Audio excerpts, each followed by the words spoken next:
नमस्कार। ये रामायण कथा पूरी तरह से श्रीमद् वाल्मीकि रामायण के ऊपर आधारित है। यदि आप इसका निरंतर श्रवण करते रहना चाहते हैं तो इस चैनल को सब्सक्राइब ज़रूर कर लें और आगे आने वाली सभी पॉडकास्ट के नोटिफिकेशन के लिए बेल आइकन को भी ज़रूर से प्रेस कर दें। अब हम सुनेंगे 9वां सर्ग।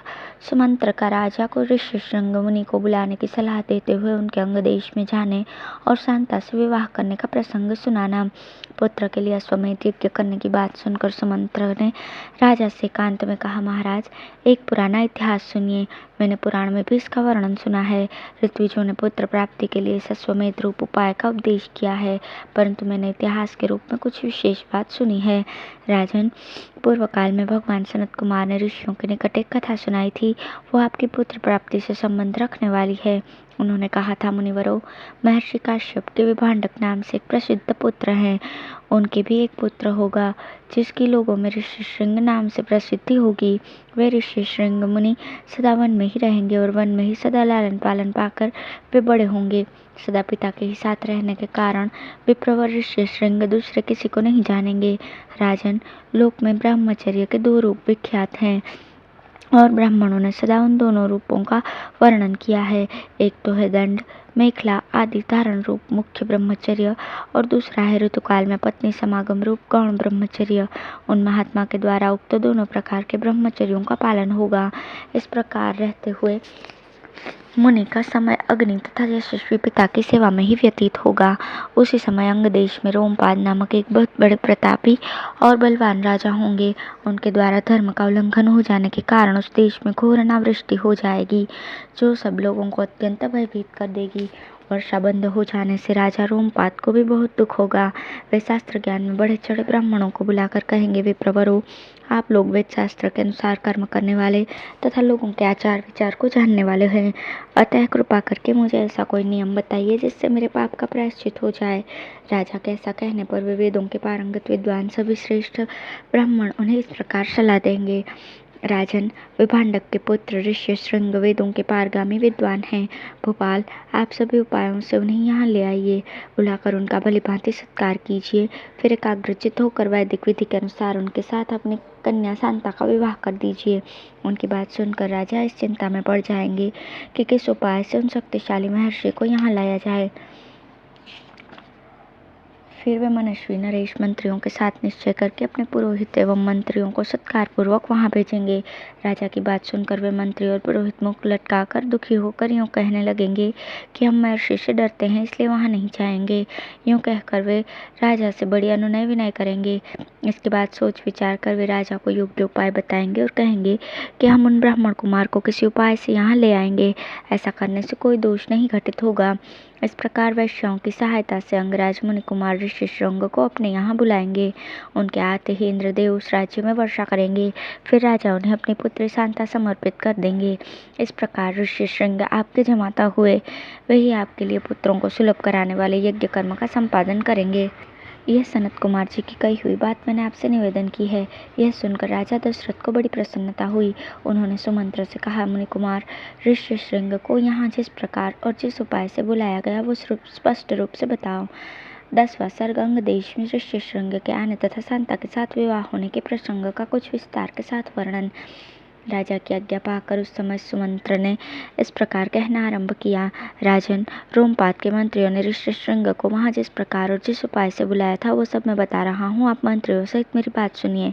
उस समय अमात्यों सहित पुरोहित ने राजा रोमपाद से कहा, महाराज, हम लोगों ने एक उपाय सोचा है जिसे काम में लाने के लिए किसी भी विघ्न बाधा के आने की संभव नहीं है। ऋष्यशृंग मुनि सदा वन में ही रहकर तपस्या और स्वाध्याय में लगे रहते हैं। वे स्त्रियों को पहचानते तक नहीं हैं और विषयों के सुख से भी सर्वथा अनभिज्ञ हैं। हम मनुष्यों के चित्त को मथ डालने वाले मनोवांछित विषयों का प्रलोभन देकर उन्हें अपने नगर में ले आएंगे। अतः इसके लिए शीघ्र प्रयत्न किया जाए। यदि सुंदर आभूषणों से विभूषित मनोहर रूप वाली वेश्याएं वहां जाएं तो वे भांति भांति के उपायों से उन्हें लुभाकर इस नगर में ले आएंगी। अतः इन्हें सत्कार पूर्वक भेजना चाहिए। यह सुनकर राजा ने पुरोहित को उत्तर दिया, बहुत अच्छा, आप लोग ऐसा ही करें। आज्ञा पाकर पुरोहित और मंत्रियों ने उस समय वैसी ही व्यवस्था की। तब नगर की मुख्य मुख्य वैश्याएं राजा का आदेश सुनकर उस महान वन में गईं और मुनि के आश्रम से थोड़ी दूर पर ठहर कर उनके दर्शन का उद्योग करने लगीं। मुनि कुमार ऋष्यशृंग बड़े ही धीर स्वभाव के थे, सदा आश्रम में ही रहा करते थे। उन्हें सर्वदा अपने पिता के पास रहने में ही अधिक सुख मिलता था, अतः वे कभी आश्रम के बाहर नहीं निकलते थे। उन तपस्वी ऋषि कुमार ने जन्म से लेकर उस समय तक पहले कभी न तो कोई स्त्री देखी थी और न पिता के सिवा किसी दूसरे पुरुष का ही दर्शन किया था।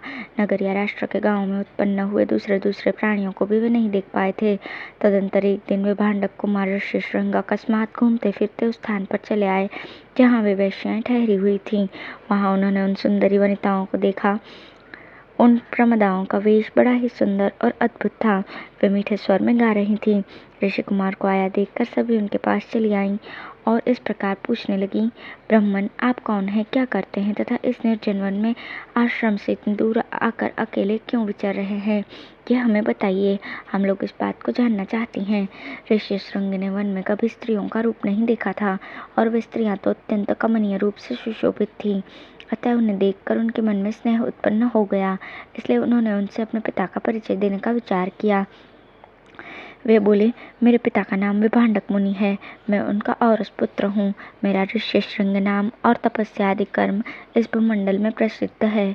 यहाँ पास ही मेरा आश्रम है। आप लोग देखने में परम सुंदर है अथवा आपका दर्शन मेरे लिए शुभकारक है। आप मेरे आश्रम पर चलें, वहाँ मैं आप सब लोगों की विधिवत पूजा करूँगा। ऋषि कुमार की बात सुनकर सब उनसे सहमत हो गईं। फिर वे सब सुंदरी स्त्रियाँ उनका आश्रम देखने के लिए वहाँ गईं।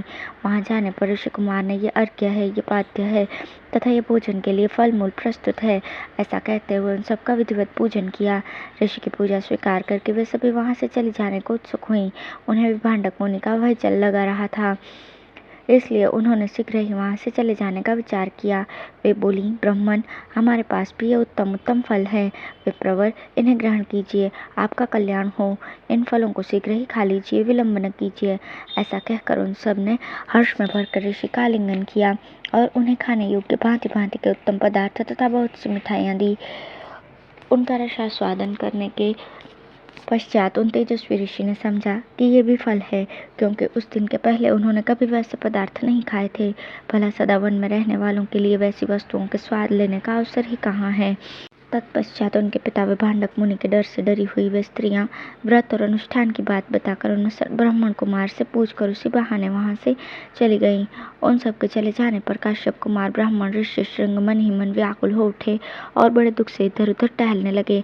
तदंतर दूसरे दिन फिर मन से उन्हीं का बारंबार चिंतन करते हुए शक्तिशाली विभांडक कुमार श्रीमान ऋष्यशृंग उस स्थान पर गए जहाँ पहले दिन उन्होंने वस्त्र और आभूषणों से सजी हुई उन मनोहर रूप वाली वेश्याओं को देखा था। ब्राह्मण ऋष्यशृंग को आते देख तुरंत ही उन वैश्याओं का हृदय प्रसन्नता से खिल उठा। वे सब की सब उनके पास जाकर इस प्रकार कहने लगीं, सौम्य, आओ आज हमारे आश्रम पर चलो। यद्यपि यहाँ नाना प्रकार के फल मूल बहुत मिलते हैं, तथापि वहाँ भी निश्चय ही इन सब का विशेष रूप से प्रबंध हो सकता है। उन सबके मनोहर वचन सुनकर ऋष्यशृंग उनके साथ जाने को सज्ज हो गए और वे स्त्रियां उन्हें अंगदेश में ले गईं। उन महात्मा ब्राह्मण के अंगदेश में आते ही इंद्र ने संपूर्ण जगत को प्रसन्न करते हुए सहसा पानी वर्षाना आरंभ कर दिया। वर्षा से ही राजा को अनुमान हो गया कि वे तपस्वी ब्राह्मण कुमार आ गए। फिर बड़ी विनय के साथ राजा ने उनकी अगवानी की और पृथ्वी पर मस्तक टेक कर उन्हें साष्टांग प्रणाम किया। फिर एकाग्रचित्त होकर उन्होंने ऋषि को अर्घ्य निवेदन किया तथा उन विप्र शिरोमणि से वरदान मांगा, भगवान, आप और आपके पिताजी का कृपा प्रसाद मुझे प्राप्त हो। ऐसा उन्होंने इसलिए किया कि कहीं कपटपूर्वक यहाँ तक लाए जाने का रहस्य जान लेने पर विप्रवर ऋष्यशृंग अथवा विभांडक मुनि के मन में मेरे प्रति क्रोध उत्पन्न न हो। तत्पश्चात ऋष्यशृंग को अंतःपुर में ले जाकर उन्होंने शांतचित्त से अपनी कन्या शांता का उनके साथ विधि पूर्वक विवाह कर दिया। ऐसा करके राजा को बड़ी प्रसन्नता हुई। इस प्रकार महातेजस्वी ऋष्यशृंग राजा से पूजित होकर संपूर्ण मनोवांछित भोग प्राप्त कर अपनी धर्मपत्नी शांता के साथ वहाँ रहने लगे। इस प्रकार श्री वाल्मीकि निर्मित रामायण आदि काव्य के बालकांड में 10वां सर्ग पूर्ण हुआ। धन्यवाद।